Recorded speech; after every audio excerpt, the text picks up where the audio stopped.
Hey my dudes, my name is Cecilia and welcome to my kitchen here in Stockholm, Sweden. Today is the 11th day of our 12 Days of Christmas 2023 and we are making Syskonkaka. Syskonkaka means sibling cake, but it's not really a cake, it's just a bunch of buns squished together like siblings. Now, despite being Swedish, this is not common in Sweden at all. Like, you'll never find this in a bakery, and even if you Google it, the things that come up, like, they're not really similar to my recipe at all. My recipe comes from my Swedish grandmother, and she baked this every single Christmas my entire childhood. She would always serve it on Christmas morning with all the candles lit, and it was just so beautiful and just one of the highlights of my childhood growing up. If you've heard of Syskonkaka or if you've ever made it, please leave a comment down below. I want to know if this is just an our family thing or if it actually comes from somewhere. Anyways, this uses our trusty vertedeg, the bun dough that we all know and love, and then each individual bun is filled with orange marmalade, and all of them are coated in melted butter and sugar and almonds. They are so delicious, and it is so special to me that I get to share this recipe with you guys. Let's go get started.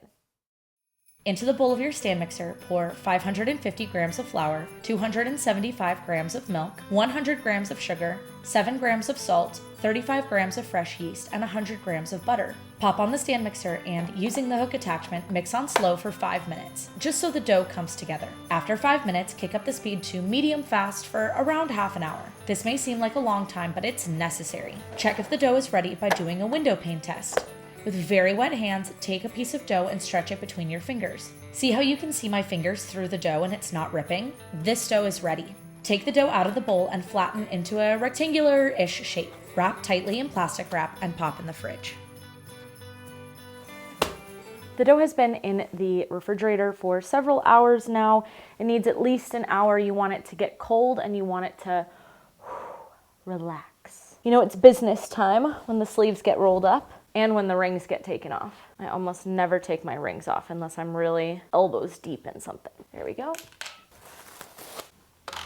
We want to cut this into 60-gram pieces. You can try to do this by eye, but honestly, I really wouldn't suggest it. The more even they are in weight, the more even they are in the cake pan, and they just look better. They bake better this way. They rise better this way. It's just better. Go through the extra effort of scaling them. It's worth it.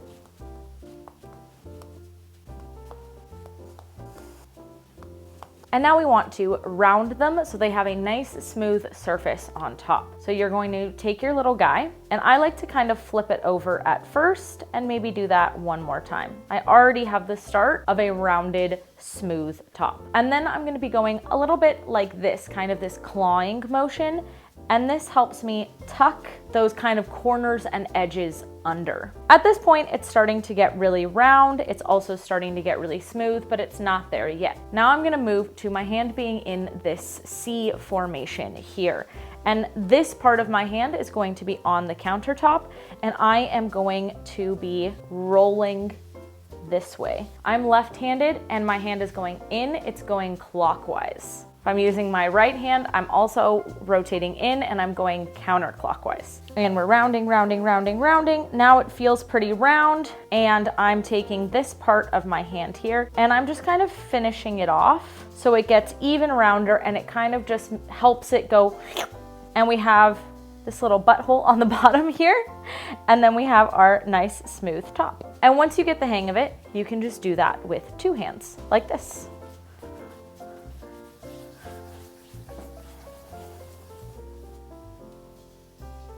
And it goes really pretty fast once you get the hang of it. There we go. Now, while these take a little bit of a break, let's get the rest of our station set up. Take 2 springform pans. You can do this in like a casserole pan or a normal cake pan or whatever, but kind of the whole point is that you take the sides off and you get this kind of beautiful tower cake-like thing, and you can only get that with a springform pan. Butter heavily, like really, really, really. Set those to the side for a minute. Now we want about 200 grams of melted butter. And then in this bowl, you want equal parts almond flour and sugar. I have in the recipe that you're going to need about 200 grams of each, but this is just because I don't want to run out.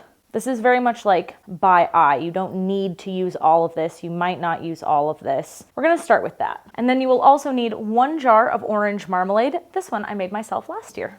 And I have been saving it this entire time with the intention of using it for Syskonkaka. Oh, it smells so good. And now we are set up. We do this exactly 1 time a year. And so every year it's a little bit of like, how did we do this again? So I have 17 balls of dough. And I think how I'm gonna divide it up is by doing 9 in here, 3, 6, and then 8 in there, 3, 5. We'll see though. Every single time I have made Syskonkaka, the amount of dough balls in each cake pan is always different.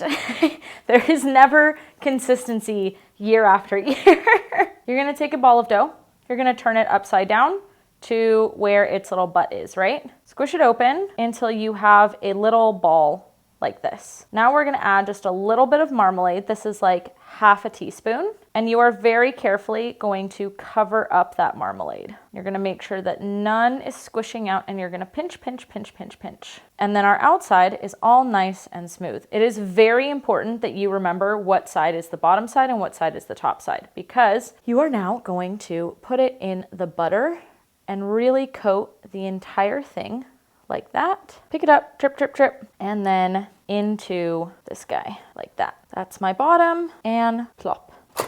Now my grandmother always used to use a spoon and a fork for doing this. Let me see if that's the vibe. I kind of have rejected that in years past, but maybe this is the year that I start using them. Half a teaspoon in the middle, and we're gonna go up and over. Oh, that's nice. Dribbly, dribbly, and over. Kind of made fork marks though. Boop. How did I used to do this? Oh, you know what I think I did? I think I've always put all the jam in at once. Let's try that. Okay, pro tip, you really gotta make a deep little bowl here. Deep, deep, deep. Like that. And then you can bring it up really pretty easily. Oh yeah, there we go. Okay, I got it. I know what I'm doing. I've only been making this since I was like 18. Drain, drain, drain.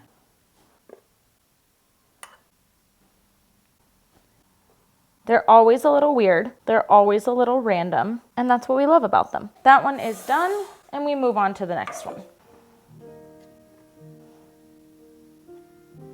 I have my plastic wrap I saved from when I wrapped the dough, and we just want to lightly cover these. There we go. And we are going to let them sit and proof until they are doubled in size.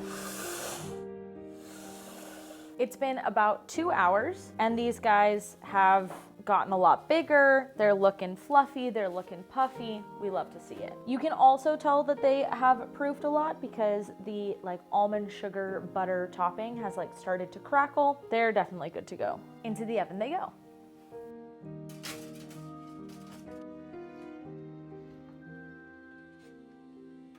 Now let's see if we can't get these sides off here.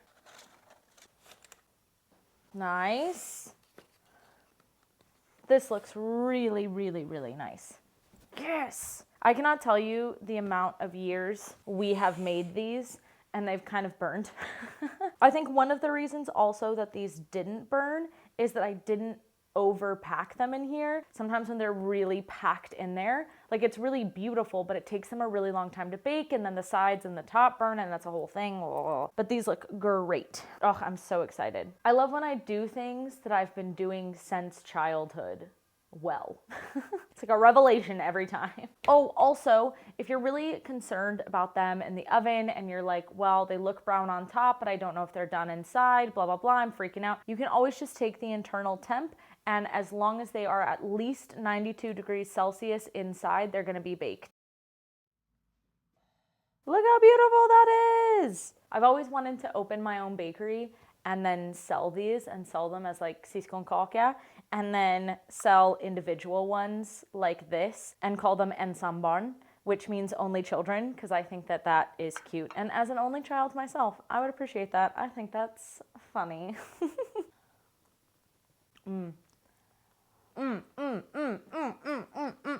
Oh, look at that orange marmalade. Yes. Growing up, I was never the biggest orange marmalade fan, so like this was enough. But my dad, he would always take the rest of the jar, because we always had a little bit left over, and absolutely just pile on more. Which I feel like now that I'm an adult, I appreciate orange marmalade much more now.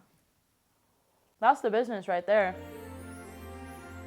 Thank you guys so much for watching. If you liked today's video, then please like, comment, and subscribe. I hope that you have a good day and that I'll see you around next time. Hej då! Get this recipe and 23 more Swedish Christmas classics in my latest ebook, 24 Days of Christmas, available for purchase on my website now.